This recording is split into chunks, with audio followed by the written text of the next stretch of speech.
अस्सलाम वालेकुम। बकरा ईद 2023 के वीडियोस मलिर बकरा मंडी से आपकी खिदमत में हाजिर है। देखते हैं यहाँ बकरों की क्या प्राइसेस हैं। Let's go.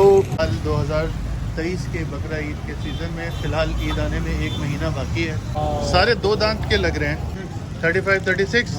कोई आपको बोलेगा 25 में दो, हमको सही है। दो दांत में दो। अभी तुम्हारे ये बताओ, ये बकरा ईद के हिसाब से जानवर बिकना शुरू हो गया कि नहीं? 45 का दांत भी दिखा दो। ये 45 का नहीं सही है। चलो इसका बताओ क्या कीमत है, दिखाओ जरा आगे तो निकाल। एक बात करूं, देने वाला भैया बिल्कुल अभी लेके जाऊंगा। 72,000 रुपये का बता रहा 72। ये कितने का आप बेच रहे हो? 2.5 लाख का। 2.5 लाख का। देना कितने का आखिरी? आखिरी 1 रुपया कम नहीं होगा, 95 का हो जाएगा। 95 का। 95 को छोड़ो भाई, 85,000 का बकरा जाओ। दिखाओ जरा दांत दिखाओ। दांत तो उसका 4 हो गया। 2 है। 2 है। हाँ, तो 2 है।